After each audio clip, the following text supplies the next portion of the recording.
제24편 다윗의 시. 땅과 거기에 충만한 것과 세계와 그 가운데 사는 자들은 다 여호와의 것이로다. 여호와께서 그 터를 바다 위에 세우시며 강들 위에 건설하셨도다. 여호와의 산에 오를 자가 누구며 그의 거룩한 곳에 설 자가 누구인가?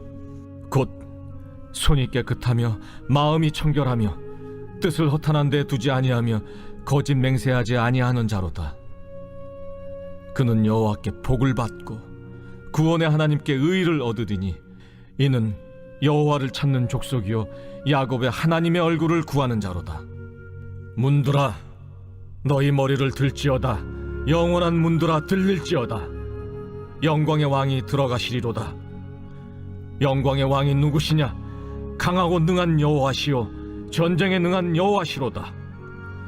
문들아 너희 머리를 들지어다. 영원한 문들아 들릴지어다.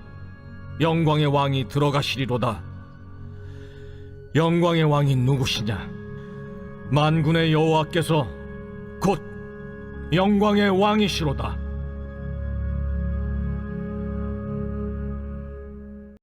아멘. 할렐루야. 네, 오늘도 우리의 손이 깨끗하고 또 우리의 마음이 청결하여서 하나님의 복을 받고 구원의 하나님께 의를 얻기를 주님의 이름으로 축복합니다. 네, 오늘은 우리가 24편 말씀을 함께 읽었습니다. 우리가 읽은 이 시편은 하나님의 법궤를 예루살렘으로 옮긴 사건을 배경으로 지어진 시라고 볼 수 있습니다. 우리가 사무엘상을 보게 되면 이스라엘은 블레셋과의 전쟁에서 패하게 됩니다. 그래서 하나님의 법궤를 빼앗기게 되었습니다. 자, 그런데 이 법궤로 인해서 그 블레셋 땅에 큰 재앙이 내리게 되었습니다. 그래서 다시 법궤는 이스라엘로 돌려지게 되었지요. 자, 그때 이 하나님의 법궤는 오베데돔의 집에 머무르게 되었습니다. 자, 그리고 다윗은 이 오베데돔의 집에서 마침내 예루살렘으로 법궤를 옮기게 되었지요. 이때의 그 기쁨 그리고 그 감격으로 지은 시편이 바로 오늘 24편의 말씀입니다. 우리가 먼저 1절 말씀을 함께 보게 되면 땅과 거기에 충만한 것과 세계와 그 가운데 사는 자들은 다 여호와의 것이로다 라고 고백합니다. 자, 다윗은 이 세상의 모든 것이 다 여호와 하나님의 것이다 라고 말씀하고 있습니다. 믿는 자와 그렇지 않은 자를 포함하고 이 땅의 모든 질서와 우주를 다스리는 분은 하나님이시라는 것을 고백하고 있는 것이죠. 자, 또 세계와 그 가운데 사는 자들도 여호와의 것이다 라고 고백합니다. 하나님이 지으신 삶의 터전으로서 지구에 거하는 모든 사람들도 하나님께 다스림을 받는다라는 것이죠. 자, 사람들이 인정하든 그렇지 않든 다윗은 그렇게 신앙을 고백하면서 하나님을 믿고 살았습니다. 자, 그렇다면 다윗은 왜 이런 고백을 합니까? 자, 2절 말씀을 함께 보겠습니다. 여호와께서 그 터를 바다 위에 세우시며 강들 위에 건설하셨도다 라고 말씀합니다. 우리 한글 성경에는 생략이 되었지만 이 본문 앞에 왜냐하면이라는 히브리어 키라는 단어가 있습니다. 이 키라는 단어가 어떻게 보면은 생략이 되어 있는 거죠. 왜냐하면 하나님께서 그 터를 바다 위에 세우시고 강들 위에 건설하셨기 때문이다 라고 이렇게 원래 원문에서는 바라볼 수가 있는 것입니다. 그러니까 이것이 곧 하나님이 온 세상에 주인 되시는 이유임을 말씀해 주고 있는 것이죠. 자, 그렇다면 이러한 찬양을 부를 수 있는 사람은 누구일까? 누가 이런 찬양을 부를 수 있을까요? 3절은 바로 이런 자격을 묻고 있습니다. 거룩한 산 예루살렘에 오를 자가 누구이며 성전에 서서 하나님을 예배하고 찬양할 합당한 자가 누구냐라는 질문이지요.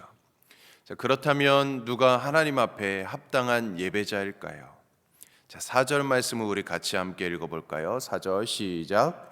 곧 손이 깨끗하며 마음이 청결하며 뜻을 허탄한 데에 두지 아니하며 거짓 맹세하지 아니하는 자로다. 아멘. 자, 첫째는 손이 깨끗해야 한다라고 말씀합니다. 이 히브리인들에게 있어서 이 손이라는 것은 그 사람의 행실에 대해서 이야기를 합니다. 행실을 상징합니다. 자, 그러므로 손이 깨끗하다는 것은 삶이 청결하냐라는 질문인 것이죠. 죄와 온갖 부정에 물들지 않은 자라야 한다라는 말입니다. 자, 두 번째는 마음이 청결해야 된다라고 말씀합니다. 청결하다는 것은 무엇입니까? 나뉘지 않은 마음을 이야기하는 것입니다. 나뉘지 않았다. 그것은 무엇을 이야기하는 것입니까? 두 마음을 품지 않았다라는 것을 말씀하고 있습니다. 한쪽은 하나님을 믿는 것 같은데 또 한쪽은 세상에다가 여전히 발을 담그고 있는, 세상도 섬기고 하나님도 섬기는 그런 마음이 아니다라는 것입니다. 그것이 바로 청결하다라는 것이죠. 자, 그래서 손이 깨끗하고 마음이 청결한 자는 뜻을 허탄한 데에 두지 않는다라는 것입니다. 허탄하다는 것은 공허하다라는 말입니다.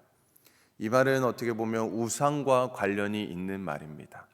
즉 세상의 허탄한 신화에 창념하지 않는다라는 말이죠. 하나님 이외의 세상의 다른 것들을 더 사랑하거나 관심을 두지 않는다라는 것을 말하는 것입니다. 또한 손이 깨끗하고 마음이 청결한 자는 거짓 맹세하지 않는다라는 것이죠. 즉 하나님 뜻대로 행할 의지가 없으면서 마치 행할 것처럼 맹세하는 자들을 말하는 것입니다. 자, 이는 거짓된 자들이지요. 하나님의 전에 설 수 없는 자들이다라는 것입니다. 자, 이와 같이 주의 거룩한 전에 설 수 있는 자는 손이 깨끗한 자, 마음이 청결한 자입니다. 이는 우리의 마음과 우리의 생각, 삶의 모든 행실이 신실해야 됨을 말씀해 주고 있습니다. 자, 그러면 진정한 복을 받고 구원의 은혜를 누리게 될 것을 말씀하고 있는 것입니다. 그것이 바로 5절 말씀입니다. 그는 여호와께 복을 받고 구원의 하나님께 의를 얻으리니라고 말씀합니다. 우리의 손이 깨끗하고 마음이 청결한 자, 하나님 앞에 합당한 자로 여김을 받을 것입니다. 하나님의 복을 얻게 되고 하나님의 의를 얻게 되는 것이죠. 자, 그런데 여기에서 바로 우리의 고민이 생길 것입니다. 왜냐하면 아무도 이것을 만족시킬 만한 사람이 없을 것이기 때문입니다. 우리의 의로는 도저히 5절과 같은 이 복과 구원을 누릴 수가 없을 것입니다. 자, 그러나 우리가 6절을 함께 보시기 바랍니다. 이는 여호와를 찾는 족속이요 야곱의 하나님의 얼굴을 구하는 자로다. 하나님은 은혜의 하나님이십니다. 하나님께서는 타락한 인간의 연약함을 다 아십니다. 하나님께서는 여호와를 찾는 족속, 야곱의 하나님의 얼굴을 구하는 자에게 바로 이러한 은혜를, 이 복과 구원의 은혜를 허락해 주신다는 것이죠. 그 누구도 율법의 행위로 의롭다함을 받을 수 없습니다. 하나님의 은혜가 없이는 의롭다함을 받는 것은 불가능한 것이지요. 그러나 여호와 하나님을 찾는 자, 야곱의 하나님의 얼굴을 구하는 자, 곧 예수 그리스도의 대속하심을 믿고 예수님을 주와 구주로 영접하는 자는 여호와의 산에 오를 자, 그의 거룩한 곳에 설 수 있는 자가 된다라는 것입니다. 비록 현재 우리의 손이 깨끗하지 못하고, 비록 우리의 마음이 청결하지 못하고, 또 때로는 뜻을 허탄한 데에 둘 때도 있고, 또 거짓을 행할지라도 우리가 예수님을 찾고 의지할 때, 우리가 그 앞에 회개하며 자백하며 나아갈 때 하나님으로부터 의롭다함을 받게 된다라는 것입니다. 6절 뒤에 보면 또 셀라가 나오죠. 지난번에 말씀드렸듯이 쉼을 이야기합니다. 쉼표에 해당되는 것이죠. 잠깐 멈춘다는 의미입니다. 자, 그런데 그냥 멈추는 것이 아닙니다. 이는 중요한 내용을 선포하거나 그 의미를 되새겨볼 때 이렇게 셀라라고 고백합니다. 잠깐 호흡을 가다듬는 것이라고 생각하면 되는 것이죠. 자, 이제 다윗은 잠깐 멈추어서 하나님의 은혜를 다시 한번 되새기며 호흡을 가다듬습니다. 자, 그리고 이렇게 선포합니다. 7절과 8절의 말씀 우리 같이 함께 읽어보겠습니다. 시작. 문들아 너희 머리를 들지어다. 영원한 문들아 들릴지어다. 영광의 왕이 들어가시리로다. 영광의 왕이 누구시냐? 강하고 능한 여호와시요 전쟁에 능한 여호와시로다. 아멘. 자, 문들아 머리를 들라라고 다윗은 외치고 있습니다. 다윗은 지금 법궤를 예루살렘으로 모시면서 이는 영광의 왕이신 하나님을 모시고 있다라고 말씀하고 있습니다. 자, 그러면서 그 하나님을 모시고 지금까지 수많은 전쟁에 승리했던 것을 기억하고 있습니다. 전쟁에 능하신 여호와, 강하신 여호와라는 것이죠. 자, 그래서 다윗은 문들아 머리를 들라라고 힘주어 말씀하고 있습니다. 힘주어서 외치고 있는 것이죠. 자, 오늘날 이 언약궤는 존재하지 않습니다. 찾아볼 수 없습니다.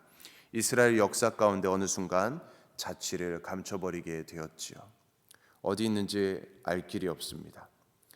그런데 오히려 이것이 하나님의 은혜와 섭리라고 생각을 합니다. 만약 언약궤가 지금까지 전해지고 있었다면 그 언약궤가 마치 신주단지처럼 여겨지지 않았을까라는 생각을 해보게 됩니다. 이스라엘 백성들이 제사장의 옷 에봇이나 광야에서의 놋뱀을 그렇게 섬겼듯이 그렇게 언약궤도 섬기지 않았을까라는 생각을 해보게 되는 것이죠. 자, 그래서 하나님께서는 이 언약궤를 보이지 않게 하신 것 같습니다. 왜냐하면 언약궤는 하나님의 상징에 불과하기 때문입니다. 언약궤는 하나의 그림자일 뿐인 것이죠. 우리는 언약궤의 참 실체이신 예수님을 모시고 살아가는 자들입니다. 성령께서 우리 안에 들어오셔서 우리의 거처를 정하셨고 우리는 매일 주님 앞에 선자로 주님과 동행하는 삶을 살고 있습니다. 자, 그런 의미에서 여기 문들아 머리를 들라라는 이 외침은 바로 우리의 마음의 문을 열라는 외침이라고 말할 수 있습니다.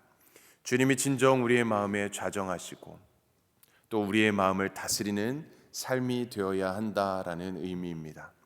자, 그렇다면 우리의 손과 우리의 마음은 깨끗하고 청결하게 될 것입니다. 허탄한 데 뜻을 두고 살아가지 않을 것입니다. 진정 하나님 앞에 합당한 삶, 우리의 몸을 하나님 앞에 거룩한 산제사로 드리는 참 예배자의 삶을 살아가게 될 것입니다. 우리는 비로소 여호와의 산에 오를 자, 그의 거룩한 곳에 서는 자가 되는 것이지요. 요한계시록 3장 20절 말씀에 보게 되면 볼지어다 내가 문 밖에 서서 두드리노니 누구든지 내 음성을 듣고 문을 열면 내가 그에게로 들어가 그와 더불어 먹고 그는 나와 더불어 먹으리라 라고 말씀합니다. 주님은 지금도 우리의 마음의 문을 두드리고 계시지요.